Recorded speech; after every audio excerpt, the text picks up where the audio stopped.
Resistance is default. If you want to make the change, it has to be with intentionality. Reaction mode, which is my word, is default. If you want to be in charge, it has to be with intentionality.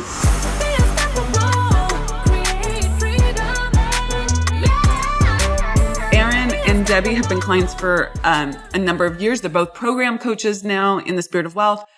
I'm doing market research. I do this very often in different ways in different scenarios. I will interview a client when I'm like thinking through the next evolution for the company. And one of the things that I'm looking at for Erin and Debbie right now, and I just said this, so if this is a repeat, you're hearing it again, is that I'm looking at like, what's the roadmap? I'm looking at it from my perspective, but I want to hear it from someone who's gone through our coaching programs, and they came in at this level. What were they attracted to? What were the problems that they were solving? What were their big fears?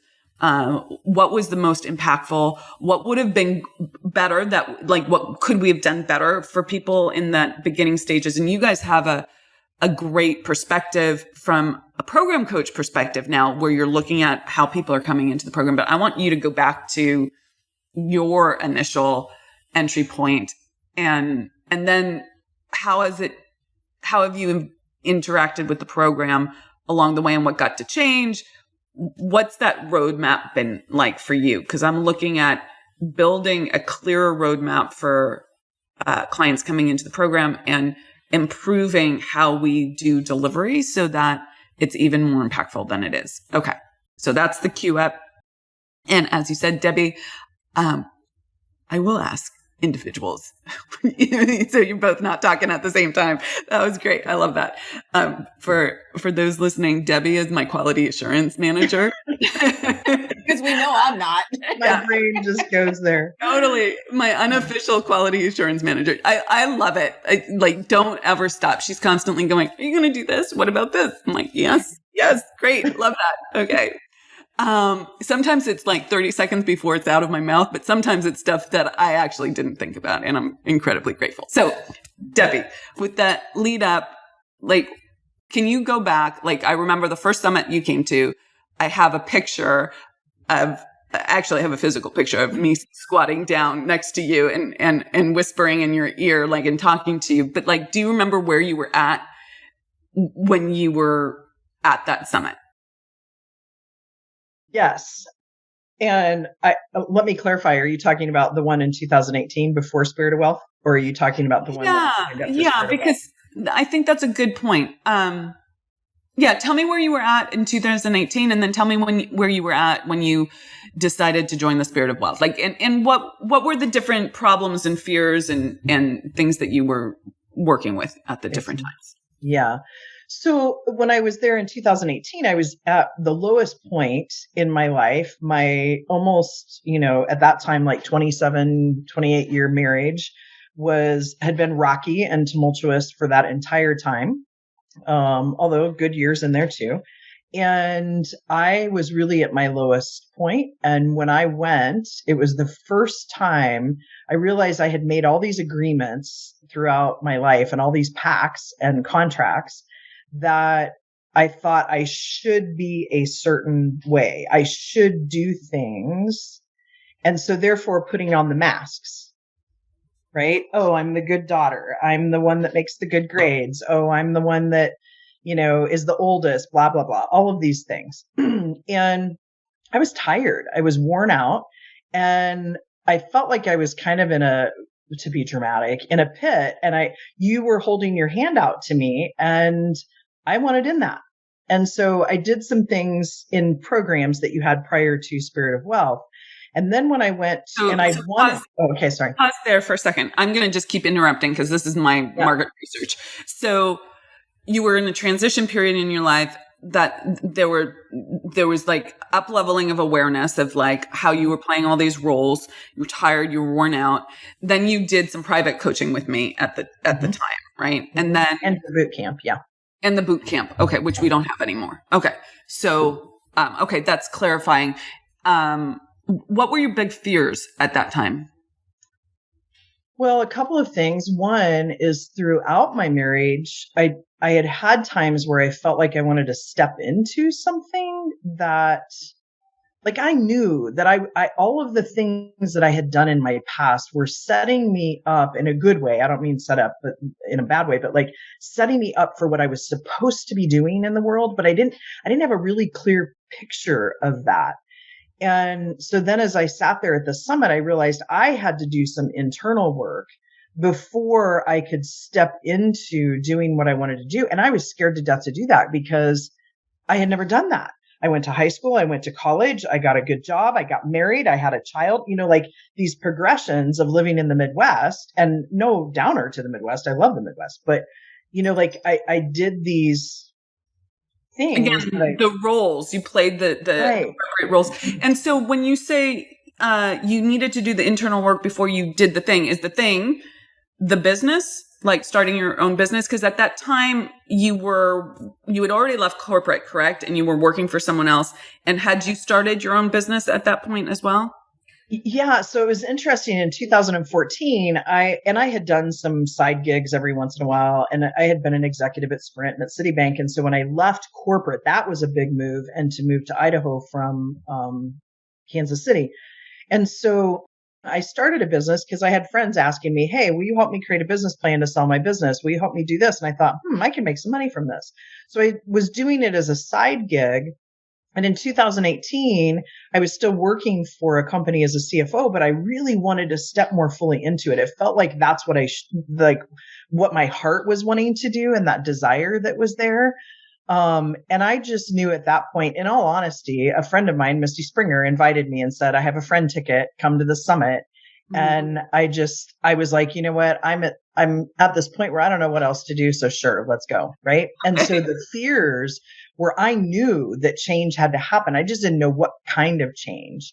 Okay. And so then let's flash forward to, where you were at when you were looking at the Spirit of Wealth. Like what were the different problems you were solving at that point? What were the different fears? Because you were doing good work. You were evolving quickly. You're someone who evolves very quickly. So I love that. But keep going. Thank you. Well, and it was interesting. I was doing some emotional work outside of working with you too, and that kind of coupled nicely together. But what was interesting is I wanted to be a part of Spirit of Wealth so badly. And I was, this is a perfect example where desire is causative. And I was trying so hard to figure out how to do it. But I had these fears of, scarcity. I don't have the money. I don't have the money. I don't have the money. Well, needless to say, I got creative about it, and my employer helped me pay for part of it. And so that was a good step in for me. But looking back, I still would have done it. I was on that train. And so, but it's just a really good example of how you figure out how to pay for it. You figure out where the money is. And I quadrupled that, right, in the time we've worked together. But then the fear became, oh my gosh, my experience has been in corporate, and I'm making a very gross overgeneralization, that whenever you walk into a room full of women, the fangs are out, the competition begins. And, so there was a little bit of trepidation about stepping into this group. But I also, kudos to you, Amira, because I also had seen you and witnessed you create psychological safety for people enough that I knew that no matter what everybody else did, you would create that space, right? And that space would be safe. And I would just have to work through all of the other judgments of the other women that were there, right? And to my okay, so let's pause there. So I want to go back to the judgments. Let's do a little quick on that, but then I need to go back because you're going quick, and I need to do my. Sorry, I evolved quickly. Remember? Yeah, you did. Okay, so were there actually other judgments of the other women? Like, did you actually feel that, or was it, you put air quotes around that? Was it just the fear of the other judgments, or did you experience the judgment? I did not experience it, which, much to my surprise, I did not experience it. That's very helpful to me, because I because you've been in the program for a long time. I create. It's an important piece to me. I was going to say I expend a lot of energy, but it's not like I expend it. it's intentional. And I haven't picked up on any judgment. In fact, I'm pretty clear that that's not going on, but I always like to check. So that's great. Can we go back to you said your fear was only around the investment and how am I going to pay for this? But what was the desire? Like, was there a different, you said desire is causative. I had wanted to do this before. Now I was ready. What was the thing that was attractive to you about Spirit of Wealth? Like, what were you ready to do? What problem were we solving that you thought Spirit of Wealth would help you with? I'm trying to get at like where different people are in the journey. Yeah. Now, interestingly enough, Amira, I have, and it's shifted through time and through my growth and through their growth, but I have a really good core group of girlfriends here in Sandpoint. And so I knew, because I was at the summit in the fall of 2019, I believe it was. Yeah, because it started in 2020. And my son was getting married, my only child. I knew I was getting divorced. We were separated at that time.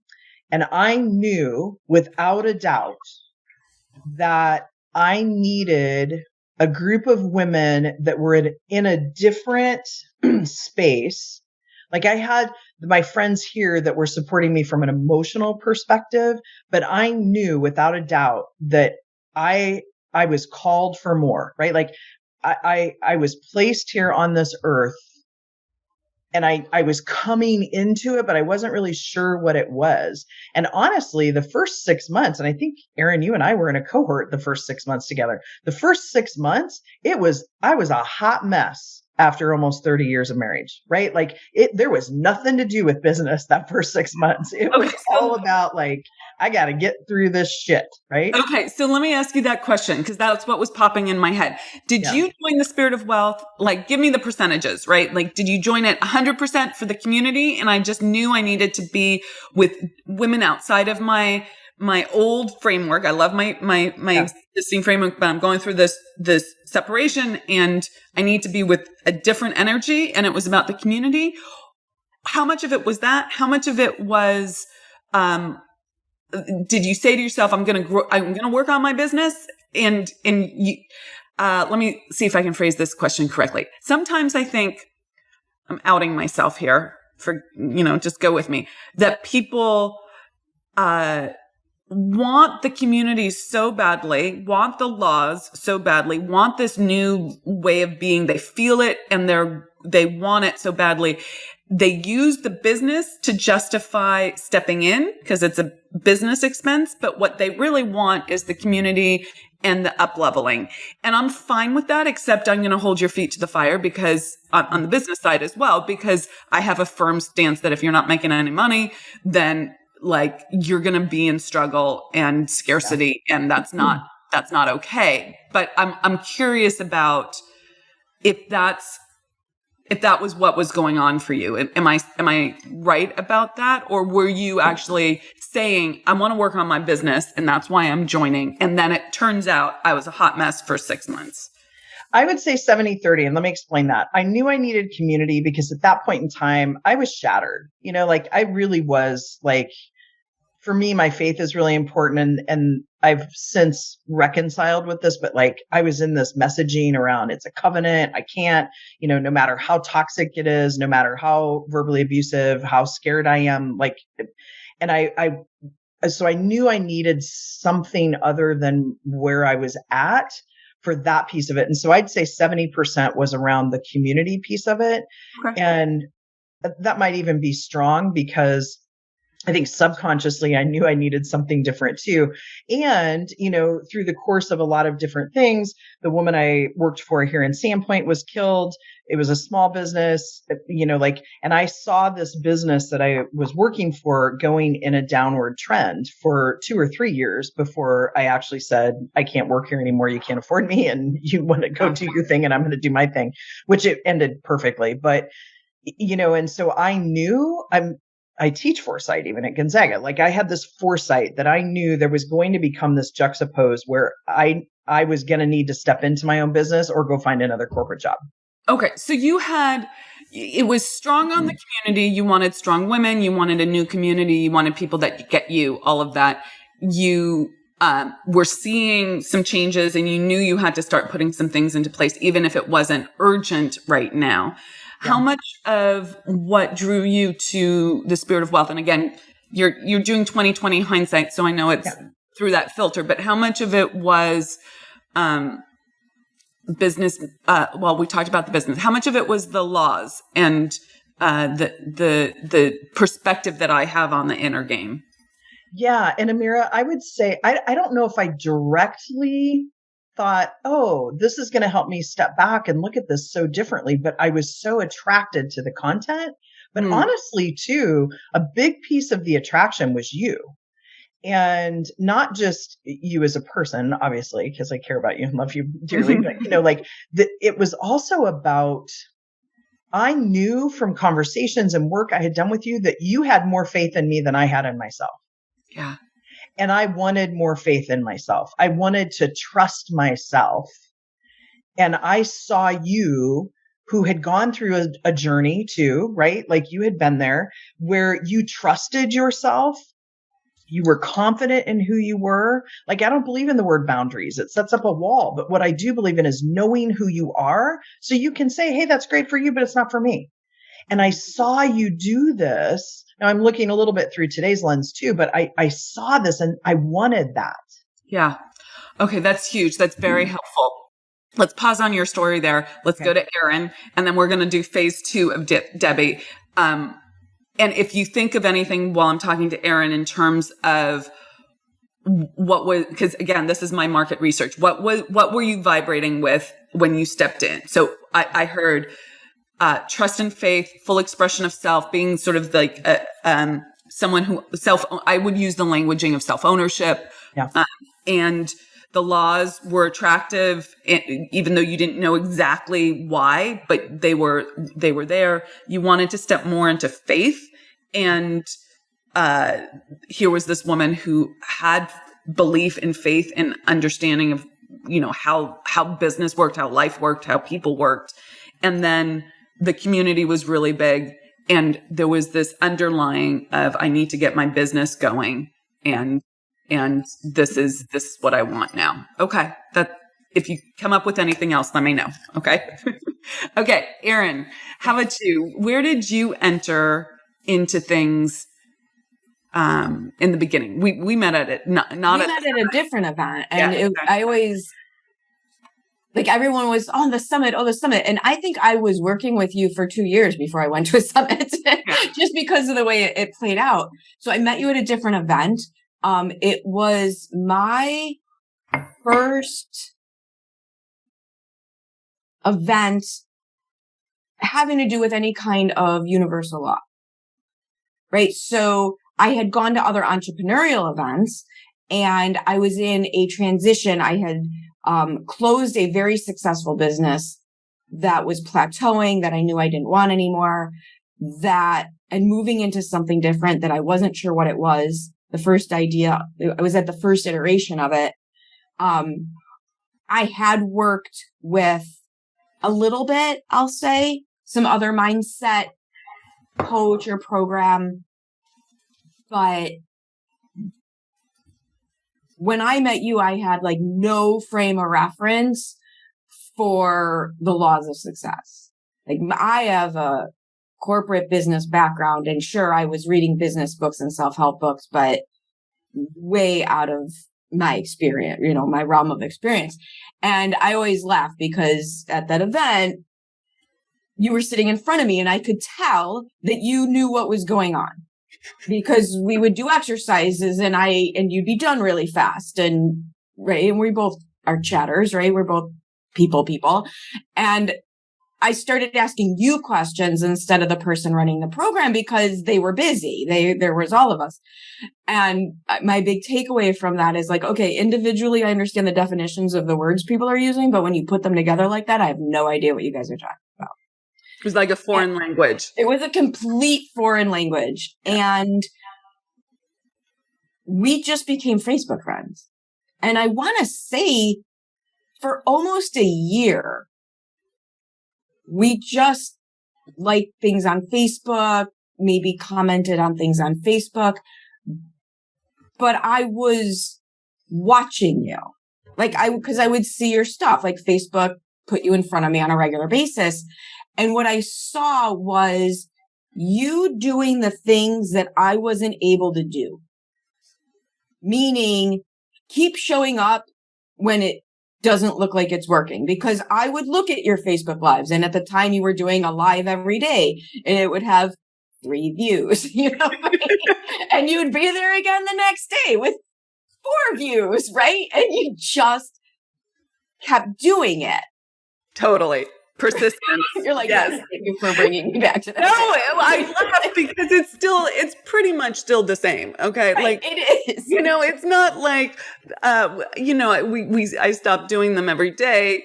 Now we're doing something that's, I'm really into, the day in the life of the CEO. Yeah. Have you seen that? I have seen that. Yeah. Well, but what I mean is you were doing things with consistency, and it was interesting, and you were speaking with confidence, whether you felt it at the time or not. I felt the confidence. I just didn't have the audience. Right? And I knew there was something there. And then one day you literally just texted me and said, I'm doing this thing. I think you might like it. Do you want to talk about it? Sure. And that's literally how it started. So I did the boot camp. And then, which we no longer have, but what I'm hearing is you both came in and boot camp. We have the fundamentals now, which is like the equivalent of that. But yeah, and then it was, again, literally, I'm doing this thing. You should be there. Mm-hmm.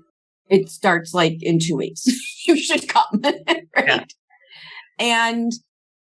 But because of my experience with you in the boot camp, I'm like, okay, I'm ready to take the next step here. And, to mirror Debbie's, the path of her conversation, where I was at the time was I knew business. I have an MBA in marketing. I have the business background. So what I couldn't figure out is, why wasn't my business working? Right. Because that first year in business, you were not it's a hot nut, right? And I had already had a successful business of my own, but it was a franchise. Yeah. And the way that I describe it now is, once the bumpers are out of the gutters, the whole thing falls apart. Yeah. Yeah. Because even the franchise gave me I call it a baby franchise, because it was really, really new, and I helped them. But it was enough of a structure, right? It was enough of a structure. And once I didn't have any structure, everything fell apart. And okay, so let's pause there for a second. So what I'm hearing commonality with both of you both came from corporate. You're doing your own thing now. So you're smart, you're successful. You don't have a lot of confidence, outward confidence issues. Inward, you might be like, why isn't this working? And I don't get it. But outwardly, you can hold your own. It's not like you're falling apart. But so you have this idea. I know that I'm smart. I know what to do, but why isn't this working for me? Whether it's personal life, whether it's business, all of that. And then structure is also a key thing. And that's not a message that I speak to specifically right now. The way I speak to it is there's a methodology for scaling your business. That is a little bit of structure. Would you say, because you've had huge success, Erin, so I'm jumping ahead a little bit. Do you feel like when you first entered, I know you did the boot camp first, and then you did some private coaching, and then you joined the Spirit of Wealth. But so let's just kind of go to Spirit of Wealth. Okay. Mm-hmm. Do you feel like, we've up-leveled the framework of the program since you were new in it? We keep evolving it, so it's not going to be apples to apples. That said, would you have liked more structure in the program than we had in place at the time? Or do you feel like the fact that, there was some structure there. I don't mean to imply there wasn't, but would you have wanted like our fundamentals program takes people through. It's like step by step by step. Probably. I think so. For me, I didn't come to you for business advice.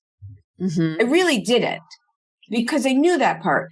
I knew there had to be the thing that I remember saying to Mike, my boyfriend at the time, was, when did it become okay to live like this? When did it become okay to be in this much struggle? Because it didn't happen overnight. I didn't get into that place overnight. Like the frog in the boiling water type of problem. And all of a sudden, I felt terrible about me. I felt terrible about ever feeling, terrible is not the right word. And hopeless sounds a little off for my language, but like, I could not see it ever changing. That sounds hopeless. Right. Right. Like, how that's do I ever feel better?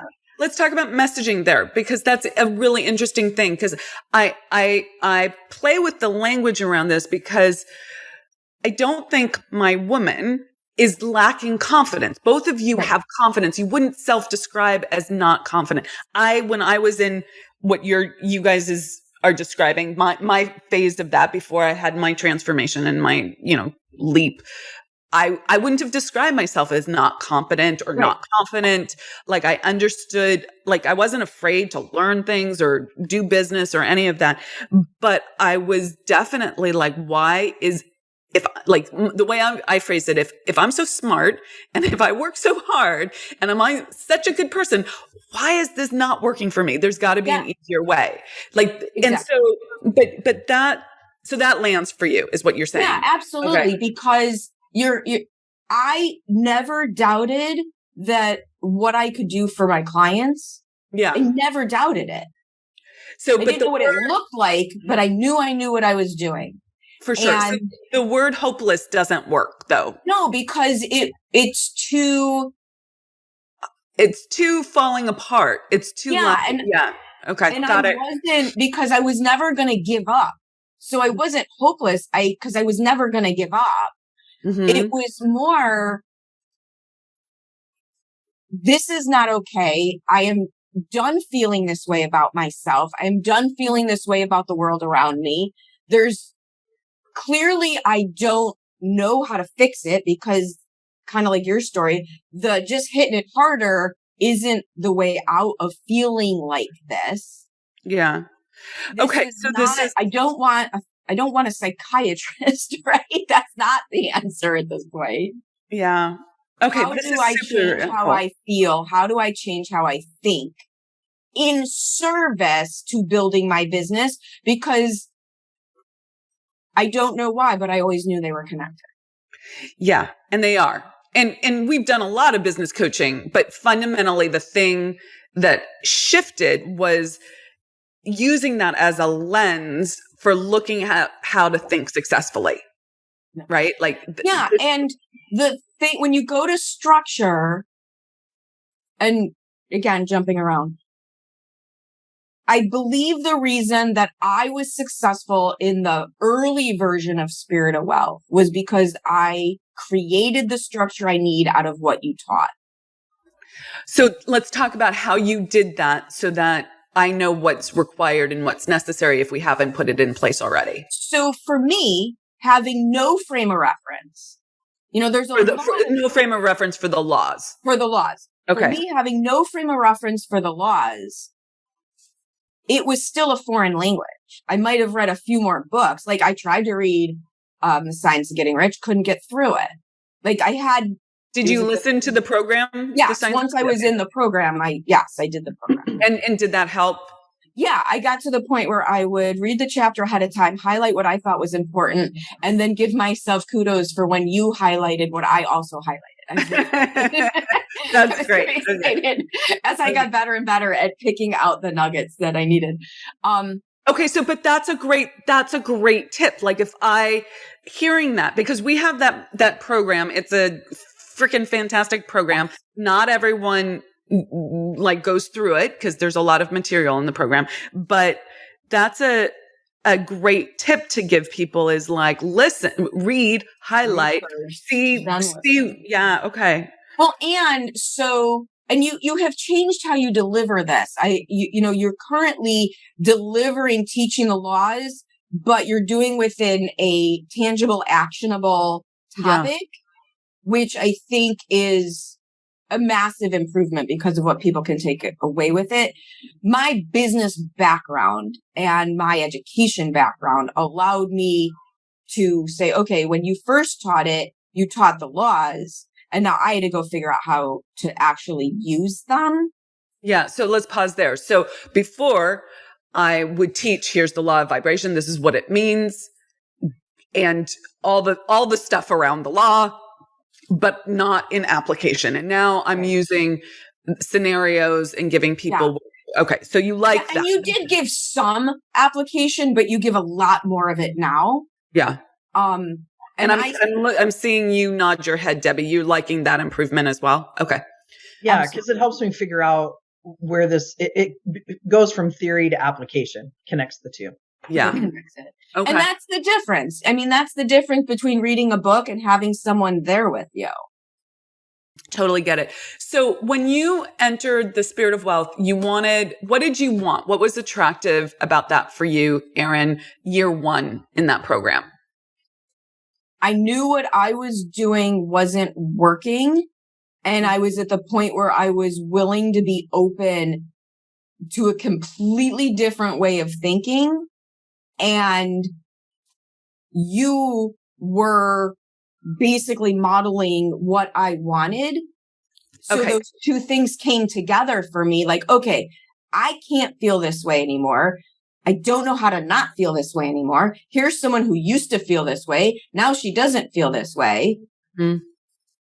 Okay. So what I'm hearing from you, which is slightly different than Debbie, is if Debbie was 70% community, 30% everything else, but I was also like this model for her, and she wanted what she saw me stand up on stage saying, I got this, you want some kind of thing. You had the same latter part, but the other piece for you was really, I want to learn how to think successfully. Like I heard you say that a number of times. Like truthfully, that's the nice way of putting it. I just didn't want to feel like crap anymore. Okay. Yeah. No, I get it. I don't know that I was even in a place where I could have verbalized, I want to learn how to think successfully. I just wanted to get out of to use Debbie's analogy, the pit, right? That's super helpful for me because like I'm using think successfully, but that's not the language in your head. And I wasn't even there yet. I wasn't even there yet. And for me, a little bit community, because one thing I've always known is you don't want to be if you're the smartest person in the room, you need to find a new room. So I was also looking forward to like, okay, so there's going to be a group of people and at least 3/4 of them are going to be better at this than I am. Yeah. Yeah, totally get it. When you're ready for freedom, you find the courage to scale. And you better get ready for our next, the 7 Laws to 7 Figures Summit, which is going to be off the charts. Join me this November for an electrifying 3-day online event where female entrepreneurs from all over the world gather together to learn how to scale their business and unlock the freedom that they desire. And a special offer for all podcast fans. Get your seat today using the link theunstoppablewoman.com/breakthrough and save 80% off of your ticket purchase. Bye for now and see you there. So let's flash forward to year 2, year 3. Like, can you give us, what's happened for you year 2, year 3? Like year 1, you're like, the way you've described it to me previously, like you're just getting your grounding, you're trying to figure things out. But like year 2, what was the next phase in the evolution for you? So the hopelessness, and you know me, I mean, to even say hopelessness is just not the way I would describe myself, but that becomes gone. There's still, that's a great grammatically correct. I understood. Really, journalism degree failing. So that goes away. And so now you see, how do you say it? The light at the end of the tunnel is no longer a train, right? I still don't know how to get there, but now I'm starting to see that it's doable. It's possible. It's within my reach. It's within my control. And I now have the strength.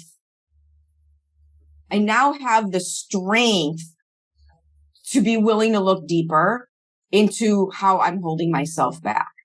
Okay, let me pause you there. So the light at the end of the tunnel is both the business and the personal ownership and authority, correct?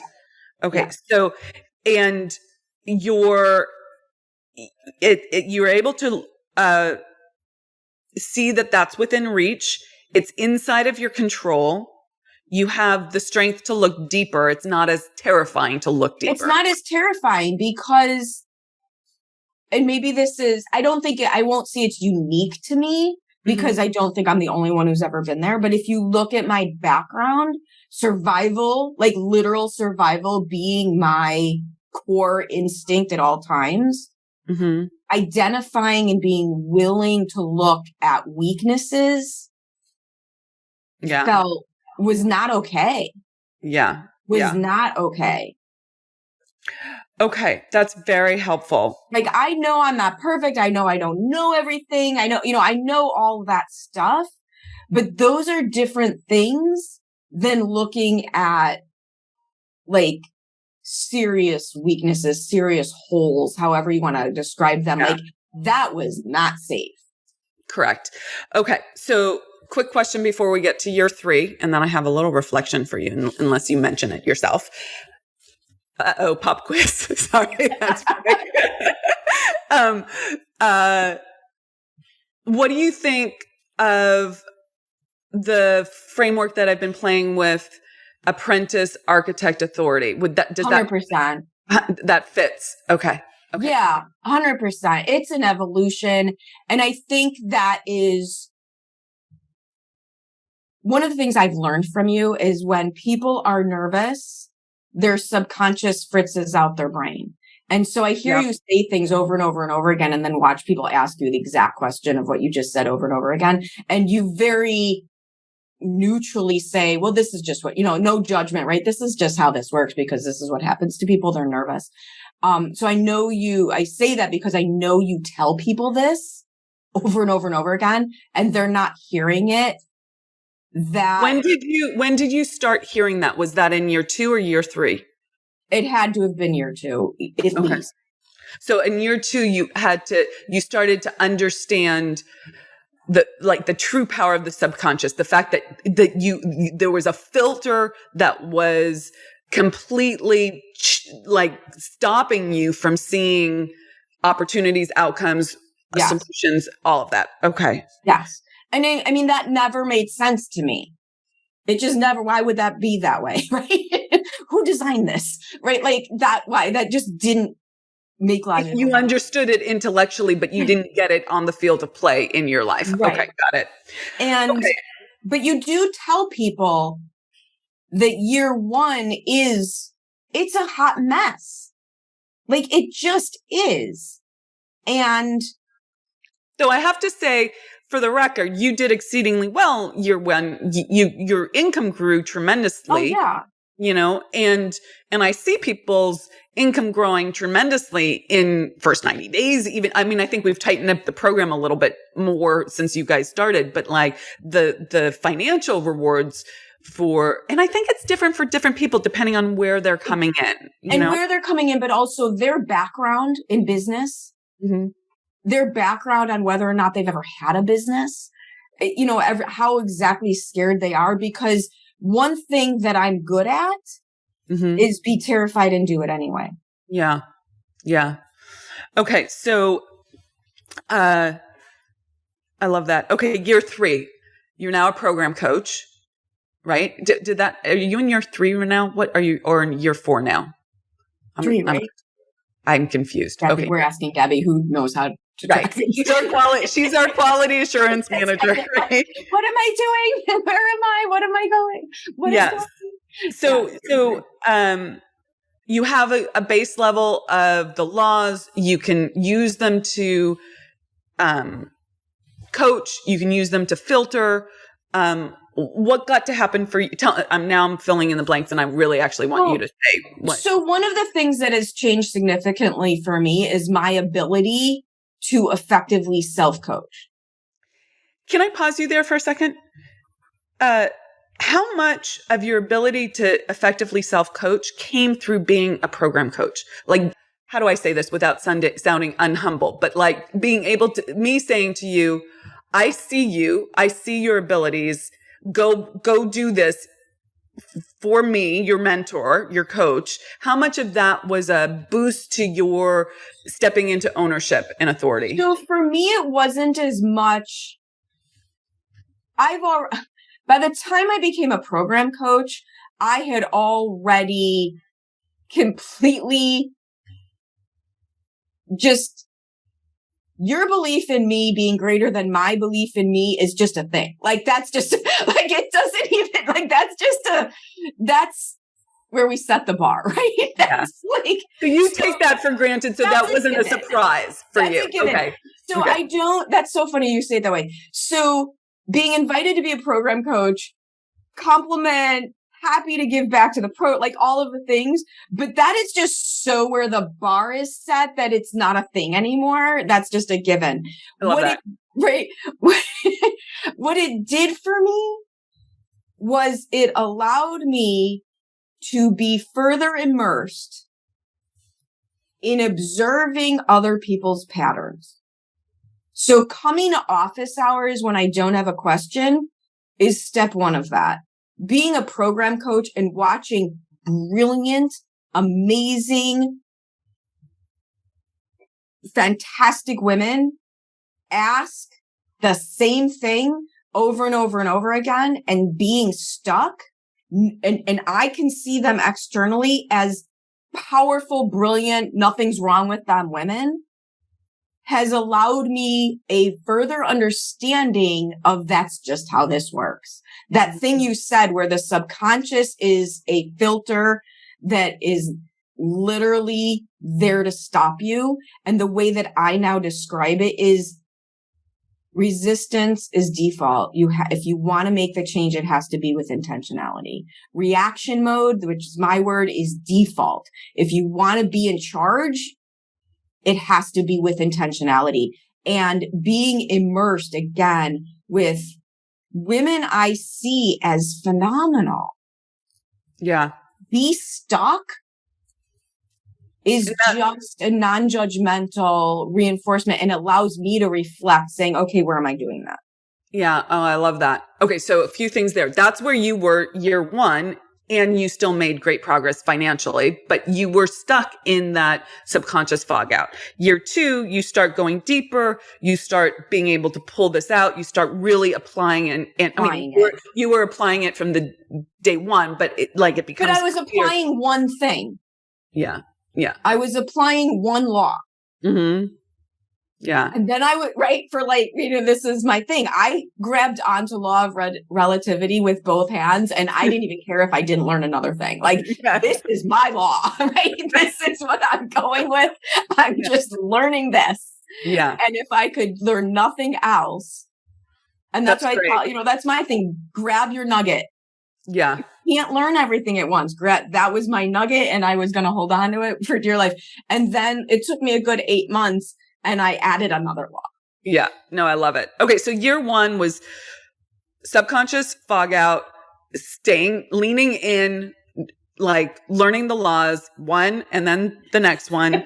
Year two is much more application, much more holding your arms around it. Really and a wider breadth of understanding, right? I now my capacity, to use your words, your capacity grows. Yeah. And I now had the capacity to say, well, if it worked over here, it can work over there. So transferable. It's transferable. If it took me 8 months to grab on a law of relativity and it took me 4 months to grab on a law of sacrifice, now it could take me 90 days to grab on the law of polarity. Yeah. Okay. Got it. So then So that's your apprentice year, and you're really and things are doing even better with the business. So that's good. And then year 3, you're further immersed. You're able to look at the process of how human beings think and see it with more distance, and then use it for yourself to self-coach, which is that authority, right? If I'm doing the apprentice architect authority, then you're like, oh, I'm much more of an authority here. You still ask questions in office hours, but you're not, and this is the reflection that I have for you. You're not having to prove yourself anymore, and you're not coming from a place of scarcity. Like the Erin who's sitting here having a conversation with me isn't trying to prove herself as being super smart. She's not interrupting me with, oh yeah, I did that before and I know that, and that's this over here, right? All those things that you were like in reactive mode when I first met you, from a place of scarcity. That's one languaging around it, but it's really like, I don't have the true grounded confidence and authority. Now the Erin that I see is like, I got my authority here. I don't have to prove myself. I don't have to, like defend and say, oh yeah, I'm so smart. Look at this, right? You just own it. That's how I think. Yeah. I mean, and it goes back to that first year. I was not in a place, I wasn't strong enough emotionally. Debbie had mine was, Debbie talked about her marriage and that relationship and the core of what was going on. And for me, that wasn't it. It was probably around the business failure and the frustration and that, basically a different version of everything I thought about myself felt like it wasn't accurate anymore. Yeah, I get it. I'm sensitive to the time and that you have to jump. I would love if you have further thoughts, Erin, if you could do me a loom. The additional questions I have are, how do I say this? More on the messaging, like what your needs were in year 3 versus your needs in year 1 and 2. Like the needs in year 1 and 2 are much more clarified for me than the needs in year 3, but you still gained so much. And then what would be the next like evolution for the program? Like what would year 4 look like? What would year 5 look like? What would that if you could wave your magic wand and say, Amira, do this, what would that look like? Okay. And if there's anything that you see from your perspective as having gone through it or as a program coach that you think needs to be part of that roadmap to make the experience more seamless for our clients. I mean, people have to be willing to go through it. So you need to be all in on it, but you really do. And I think that's one thing that I've also learned. There's a reason there's 100 people at the base and 40 people the next level and 10 people. I mean, there's a reason. Yeah. You have to be willing to do your part of it. Yeah. Okay. Well, if you have any insights on any of those, we can either schedule another call or you can just shoot me a loom, whichever is easiest for you. Okay. Awesome. Thank you so much. Good to see you guys. Incredibly grateful. Yeah. It's good to see you. Okay. Mwah. Bye. Okay. So we did year 1 with you. Was that fun to hear, Erin? Yeah. Because I remember walking into the room and I thought this is going to be a good year just looking at the diversity of people. And here's Erin in like torn ripped jeans with these black, like combat boots on and like her hair all spiked up. And I thought, oh, she's cool. Yeah. She still is cool. Absolutely. She is. Okay. So that was year 1 for you. Mm-hmm. What did year 2 look like for you?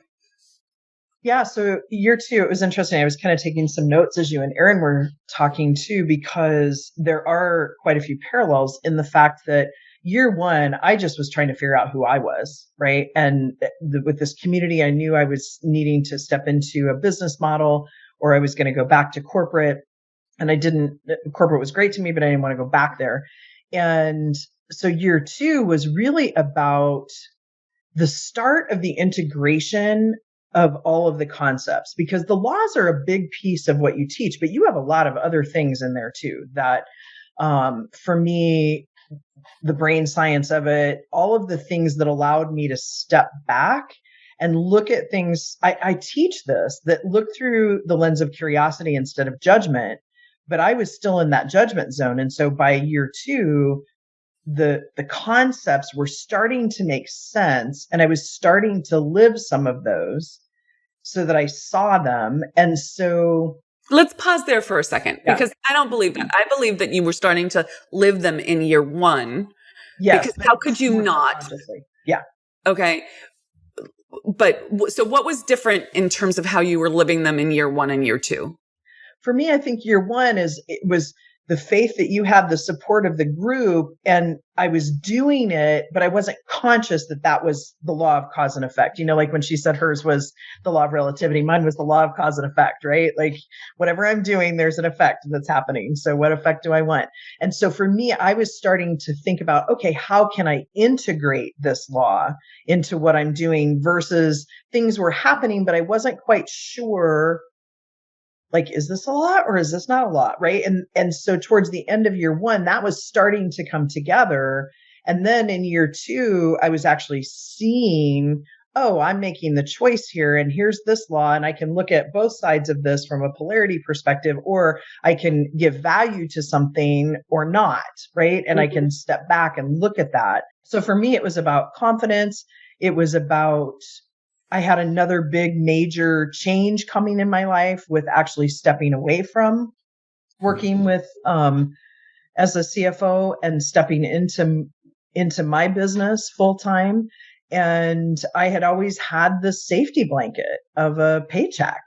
And so that was pretty big. And I would say too, Amira, and I don't know, maybe you see this differently, but my MO was to say no. Right. I was always resistant. It was always like, back up. I have to. It was no, and I don't have enough time. I don't have time for that. Right? Absolutely. Yep.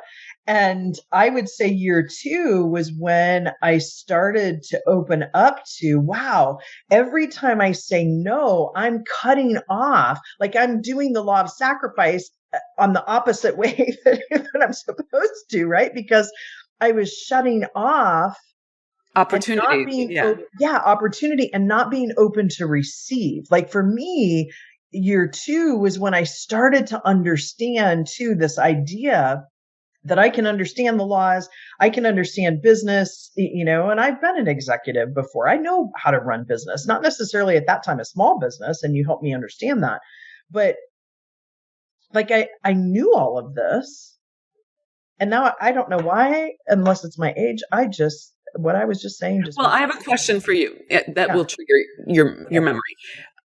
You were just talking about how in year 2, you started to say yes instead of no, and stop like cutting off the opportunities and being open to receiving. But my question is, when you were at the end of year 1, before you got into year 2, what was the thing that had you saying yes to going into year 2? Because some people go into year 2 and some people don't. So what's the, and I see what happens for people when they do year 2 and year 3, like it's the exponential, but not everyone says yes to that. A lot of people, not a lot, but some people continue, some people don't. Yeah. For me, Amira, I knew that I was not, how do I say this? Like I had the confidence in myself, but I knew that I was still scared to move forward. Yeah. Right. Like I was moving forward, but if I wanted to move in that exponential rate that I felt like I was ready for, I couldn't do it on my own. So you knew that was that conscious or unconscious? I think a little of both. Okay. I think unconsciously I felt the momentum building, and I love the 3 stages now, because to me, I think that fits so well. I was learning everything, and now I was starting to apply it, but I don't know if you ever become an expert at this, but I hadn't like become where it felt like it was who I was. Like I hadn't stepped into that part of it. And so I still was looking at you as, hey, I want this and I want to step into my personal power. I want to own who I am and what I'm doing in this world. And I'm on the path, but I have not, and I don't Do know. you use the language in your own mind, personal power? You just used it out loud. Is that a word you think in your head? Yes. Okay. That's helpful. Okay. So there was still a calling forward. There was like, I know I want more. I see what's possible for me. I don't have that yet. There's something, still attractive about doing the work. And was there any thought in your head, I want to master this? Yes. Okay. And I think it goes twofold. And I'm going to go back to the percentages that we talked about. It was twofold in the way that I wanted to master the concepts. And also, I felt such a strong community. That first year, COVID hit, and I had decided, you know what, we weren't going to be in person. So I called every single person and set up a time to meet with them to make the connection, because that was an important piece for me. Yeah. And so even moving into that second year, I wanted to continue that connection, because although my friends that I have here are here, I was leveling up in the way I was thinking about my business. Well, everywhere. But I found I wasn't able to have some of those same conversations with those people and feel inspired to continue to move forward or continue to level up or grow, because of the whole thought of, the fear and keeping people where they're at. Yeah. And so that community piece was still really important to me, because I had never been in a room full of women where I felt no judgment. And I'm responsible for my own feelings, but that safety was there. And people literally, if they gave me some really tough feedback, I knew what the come from was. I knew what their intention was, and that they were approaching it with love. And so that piece of it was a really big piece for me year 2, and the relationship piece of it. But then also wanting mastery, I knew that in order to do what I'm doing today, and going forward, I had to master the concepts that you talk about. Yeah. Yeah. Agreed. Okay. So now let's talk about year 3. So same question for you that I asked Erin about the program coaching, stepping into that.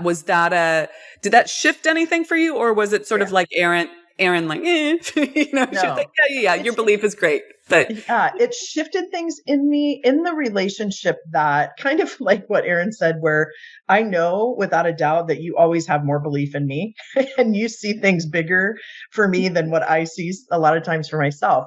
And so for that, it was a confidence boost, because I thought, you know what?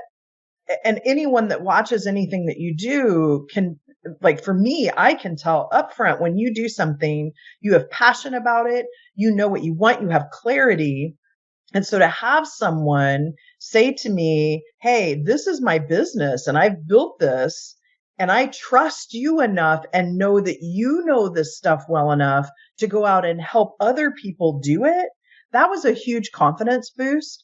And Amira, I'd say the biggest piece of that confidence was it helped me realize I had this mindset that I could only work with people in the struggle.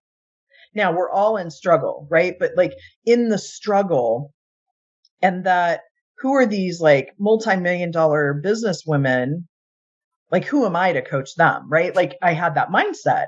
And so then doing the coaching, it was this awareness of like, oh, there's still women. There's still, like, it doesn't matter. It matters, but it doesn't matter, right? And it did help me up level then to what I do in my business. Yeah. Okay. That's great. So aside from stepping into the program coaching in year 3, what was attractive about staying in the program in year 3? What was the, like, why am I here? Why am I doing this? Why stay? Right? Like, tell me your thought process on that. Yeah, I really felt, particularly at the beginning of 2022, like the end of 21 and 22, So when I stepped into 2022, I was still practicing. You know, I jumped out of an airplane in 2021. I was facing my fears, and I continued to face my fears. And, you know, I'm a firm believer, Amira, and I'm going to do a little sales job here for you too, that spirit of wealth is the core piece of it.